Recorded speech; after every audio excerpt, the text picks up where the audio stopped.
Bismillahirrahmanirrahim. Jadi jangan sampai kita salah paham dengan hal-hal seperti ini teman-teman. Judul kita, katakan iya untuk sukses adalah sempurnakan semaksimal mungkin yang kita bisa jangkau. Merawat diri kita, mendapatkan pendapatan, mencari pasangan, titel pendidikan, ya, pasangan, ya, ibadah, semua harus yang terbaik. Jangan setengah-setengah. Kalau dalam bahasa ibadah kita yang paling afdal. Gak usah setengah-setengah. Sekalian bisa. Dan dalam pepatah bahasa Arab dikatakan manjadda wajad. Siapa yang berusaha dia pasti akan dapat. Sesuai dengan firman Allah Subhanahu wa taala, a'udzubillahi minasyaitonir rajim walladzina jahadu fina lanahdiyannahum subulana.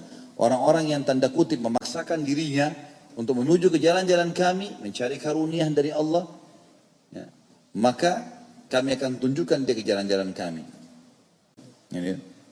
Yang penting teman-teman sekalian, jangan anggap remeh pekerjaan kita. Menekuni pekerjaan dan fokus itu akan menghasilkan maksimal.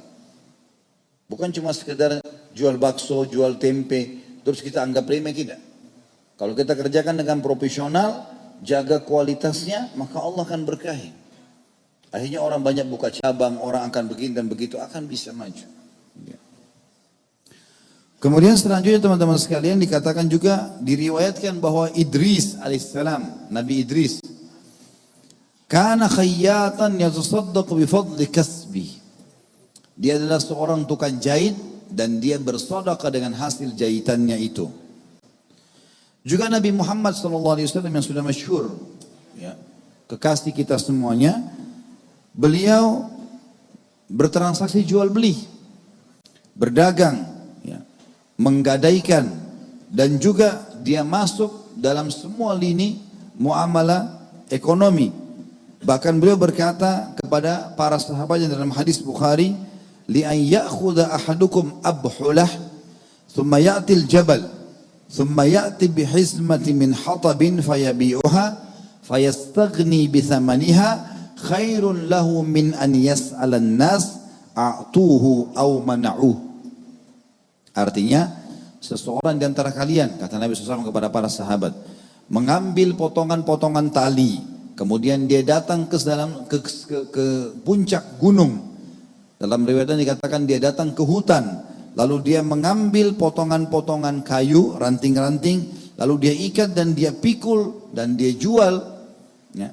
Kemudian dia hidup dari hasil jualnya jauh lebih baik daripada dia mengemis-ngemis kepada orang, dikasih atau dia tidak dikasih.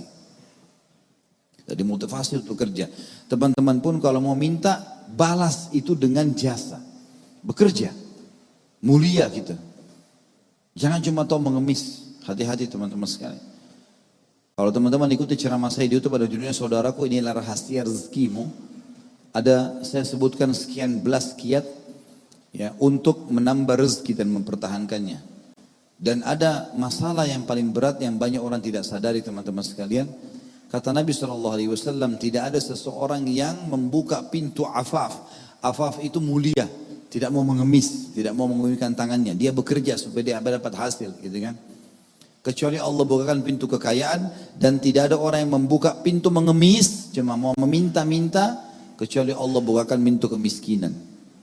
Muliakan diri teman-teman sekalian. Bayarkan orang lain, traktir orang lain, belikan, lakukan sesuatu mulia. Apa kata Nabi SAW? Tangan di atas lebih mulia daripada tangan di bawah. Memberi lebih mulia. Sampai kata Nabi SAW, kalau kau sedang berjalan dan ada, kalau seseorang sedang berjalan dan ada orang yang sedang menunggangi kuda meminta kepadanya, maka berikanlah karena kamu lebih mulia dari dia. Suruh kita memberi. Mulia dalam Islam. Jangan hinakan diri teman-teman sekalian. Tahu mengemis dan ingat, satu kali membuka pintu mengemis, ya, selalu saja tidak mau bersedekah segala macam ini, tidak mau berusaha, tidak mau mengembangkan ide-idenya, tidak mau belajar, ya. Selalu saja malas, maka dipastikan dibukakan baginya pintu kemiskinan. Dan kita tahu subhanallah, orang yang buka pintu minta-minta ini sampai tua kita lihat keadaannya begitu terus. Enggak ada perubahan. Karena memang sudah janji Nabi alaihi salatu wassalam. Juga dikatakan bahwasanya para sahabat Nabi Ridwanullahi alaihim, mereka selalu mendalami segala macam bidang, berusaha, terutama mereka berdagang, mereka membeli dan menjual, mereka mencari rezeki yang halal. Dan seorang tabi'in bernama Sa'id bin Musayyib rahimahullah berkata, kana ashabu Rasulillah sallallahu alaihi wasallam yatjaruna fi bahrir Rum. Para sahabat Nabi sallallahu alaihi wasallam ridwanullahi alaihim, mereka berdagang di lautannya Romawi. Dagang para sahabat Nabi, padahal mereka sahabat Nabi, tapi mereka berdagang, teman-teman sekalian. Umar bin Khattab berkata, ta'allamul mihna fa innahu yushiku an yahtaja ahadukum ila mihnati. Berusahalah, kata Umar, agar kalian punya spesialis, punya keterampilan, dalami keterampilan apa saja yang positif. Kata Umar, dalami keterampilan karena pasti kalian akan butuh dengan keterampilan kalian itu. Abu Darda juga radhiyallahu anhu itu membuka, kalau kita sekarang mungkin seperti rumah makan ya, membuka rumah makan di Madinah, dikatakan liyuqidan nara tahta kidrihi hatta tadma ainah. Saking banyaknya dia masak makanan dan banyak konsumen yang makan di rumah makannya dia lah gitu ya. Sampai-sampai dia masak dan asap api itu memerahkan matanya. Bekerja, dia berusaha. Wa taqulu Aisyah radhiyallahu anha, dan Aisyah juga berkata, kana Abu Bakar radhiyallahu anhu atjara Quraisyin hatta dakhala fil imarah. Kalau Abu Bakar, ketahuilah sahabat yang nomor satu ya, dari umat ini, yang kata Nabi SAW, kalau ditimbang imannya Abu Bakar dan ditimbang imannya seluruh umat ini, maka akan lebih berat imannya Abu Bakar. Apa kata Aisyah? Abu Bakar adalah orang Quraisy yang paling mahir dalam berdagang, sampai akhirnya dia menjadi khalifah, baru dia berhenti dagang karena dia fokus menyelesaikan tugas-tugasnya. Qais bin Asim, salah satu tabi'in, memberikan wasiat kepada anak-anaknya pada saat dia mati. Dia mengatakan, alaikum bil mal wastina'ah. Kalian harus berusaha untuk memiliki harta, bagian dari syariat, memiliki harta dan berusaha untuk mengembangkannya. Fa innahu mambahatul karim, karena itu adalah pendapatan yang baik. Wa yustagna bihi 'anil laim, dan akan melepaskan diri dari kehinaan. Wa iyyakum wal mas'alah, dan hati-hati jangan buka pintu mengemis. Fa innaha akhiru kasbar rajul, karena dia hanya akan menjadi ya, pendapatan yang paling terakhir. Artinya kalau terdesak betul tidak bisa lagi, kita bangkrut, sakit, stroke, nggak bisa, harus minta, maka itu lain. Yang sudah tidak mampu lagi, maka itu jadikan terakhir sekali. Tapi kalau enggak mampu, maka bekerjalah. Sa'id bin Musayyib juga berkata rahimahullah, la khaira fi man la yatlubul mal. Ini ulama besar, ahli ibadah, terkenal dengan kezuhudannya. Dia mengatakan tidak ada kebaikan bagi seorang muslim yang tidak mencari harta. Yaqdi bihi dainah, dengan harta itu dia bisa membayar utang-utangnya. Wa yasunu bihi irdah, dan dia menjaga kehormatannya. Wa yaqdi bihi zimamah, dan dia meluruskan dan menguatkan pola hidupnya. Wa in mata, kalau dia mati, taraka mirathan liman ba'dah, dia akan meninggalkan harta itu untuk keturunannya. Dahhak bin Muzahim rahimahullah berkata, syaraful mu'min salatu fi jawfil laili wa izzuhu istighna'uhu anin nas. Ketahuilah bahwasanya kemuliaan seorang muslim adalah salat malamnya yang tidak pernah dia tinggalkan, dan kemuliaan hidupnya adalah dia tidak pernah mengemis pada orang lain. Umar bin Khattab juga berkata, maksabatun fi dina'ah khairu min su'alin nas. Berusaha mencari pekerjaan walaupun tertatih-tatih gitu kan. Dia berusaha tapi dia belum dapat, belum diterima kerjaan, belum berusaha usahanya, dia tetap berusaha, jauh lebih mulia dibandingkan dia mengemis kepada orang-orang. Luqman al-Hakim yang terkenal dalam surah Luqman ya. Orang saleh yang diceritakan oleh Allah SWT berkata kepada anaknya, ya bunayya, wahai anakku, istagni bil kasbil halal, Usahakan kau selalu punya pendapatan yang halal. Perbanyak itu. Fa innahu maftaqara ahadun illa asabathu ihda thalathu khisal. Tidak ada orang yang tidak mencari pendapatan yang halal kecuali pasti ditimpa 3 keburukan. Yang pertama beliau mengatakan riqqatu fi dinihi. Orang yang tidak berusaha bekerja, cuma tahu mengemis, malas, ya. Tidak mau mengembangkan ide-idenya, tidak mau membaca, tidak mau bergaul sama orang-orang yang sukses, maka agamanya lemah. Lemah agamanya.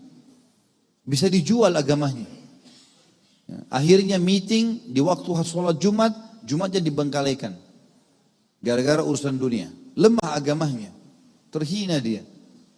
Atau dia gara-gara mau cari sesuap makanan, akhirnya dia mempertaruhkan itu semuanya. Au dha'fu fi aqlihi, atau akalnya jadi pendek. Tidak ada idenya. Kalau dia susah hidupnya, berpikir cuma bagaimana menghilangkan lapar. Gak bisa mengembangkan ide-idenya. Au wiha'u fi muru'ati, atau akan terhina dia, tercoreng di kehormatannya. Wa a'zamu min dzalik, dan Luqman berkata kepada anaknya, ketahuilah yang lebih buruk dari itu, istighfafun nasu bih, manusia akan menganggap remeh dia. Rasulullah SAW paling banyak teman-teman di antara doa-doanya meminta agar diselamatkan dari hal-hal yang seperti ini. Misalnya, Nabi pernah memohon dijauhkan dari 3 hal. Beliau meminta dijauhkan dari faqr, kefakiran, qillah, kekurangan, zillah, kehinaan. Disebutkan dalam riwayat Imam Ahmad, qal, ta'awwadhu billah. Rasulullah SAW bersabda, berlindunglah dari Allah, minal faqri, dari kemiskinan, wal killati, dan kekurangan, wal zillati, dan kehinaan. Kita disuruh berlindung oleh Allah Subhanahu wa ta'ala. Juga doa Nabi SAW yang masyhur dalam riwayat Abu Daud dan Nasai. Beliau berkata dalam doanya, Allahumma inni a'udzubika minal ju'i fa innahu bi'sad daji'. Ya Allah, lindungilah aku dari lapar karena dia seburuk-buruk keadaan. Kalau orang kaya mampu, dia akan makan, tidak ada laparnya. Traktir orang lain segala macam, malah dia baik. Juga doa Nabi SAW yang masyhur, mau lindung dari 4 hal yang buruk. Allahumma inni a'udzubika minal azzi wal kasal. Ini satu pasang. Ya Allah, aku berlindung kepadamu dari sifat ajiz. Ajiz itu malas, putus asa. Ajiz, tidak mau mengembangkan idenya. Vakum, ya begini saja deh, sudah. Wal kasal, dan sifat malas. Wal jubni wal bukhul, sifat pengecut dan sifat pelit. Wa ghalabatid dain, dan terlilit utang. Wa qahrir rijal, dan juga tergantung dengan orang-orang. Umar bin Khattab pernah berkata, teman-teman, wasiat yang mulia. Beliau bilang, saya pernah melihat seseorang tampan, bajunya bersih, rambutnya rapi gitu kan, masuk di masjid. Lalu pada saat saya tanya, apa pekerjaan dia? Dia menjawab, saya pengangguran, maka dia jatuh di mataku, kata Umar. Umar pun menganggap orang-orang seperti ini, teman-teman sekalian, tidak perlu dijadikan sebagai sahabat. Disuruh bekerja. Juga disebutkan dalam riwayat lain atau kisah-kisah yang lain, teman-teman sekalian, bahwasanya Umar bin Khattab pernah masuk dalam satu masjid di sholat Jumat ini. Di zaman khilafah beliau jadi khatib, jadi imam. Setelah salam beliau temukan ada orang-orang lagi duduk gitu. Lalu Umar bertanya, untuk apa kalian buat di sini? Apa kalian buat di sini? Kenapa enggak keluar? Orang semua keluar nih cari rezeki. Kenapa kalian duduk di masjid?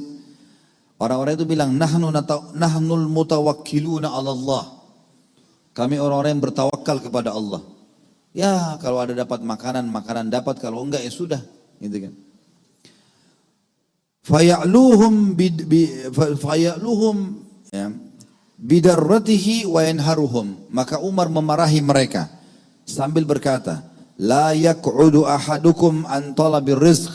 Jangan pernah seseorang dari kalian duduk dan tidak mencari rezeki.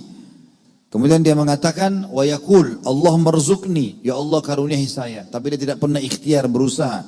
Wa qad alima anna as-samaa'a la tumtiru dhahaban wala fiddah. Sementara dia tahu langit tidak akan pernah menurunkan emas ataupun perak. Jadi teman-teman sekalian, harus kita bisa bangun kepribadian yang unggul seperti ini. Kemudian Muhammad bin Thawr juga berkata, diriwayatkan dari Sufyan ats-Tsauri rahimahullah, beliau pernah melewati sekelompok orang lagi duduk di masjid, lalu ditanya, apa yang kalian lakukan? Ma yujlisukum? Mereka berkata, kulna ma nasna'. Apa yang harus kami lakukan? Kami gak tahu, gak ada ide. Kata beliau, utlubu min fadlillah.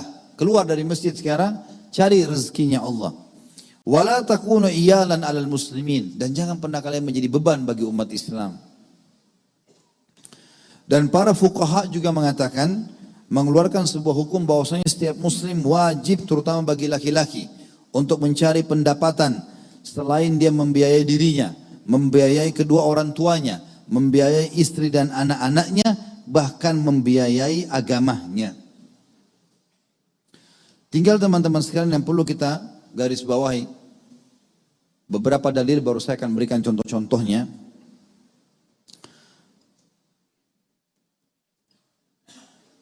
Nabi SAW bersabda dalam hadis riwayat Tirmidzi dan Ibnu Majah dengan sanad hasan, "At-tajirus saduqul amin ma'an nabiyyin was-siddiqin wasyuhada."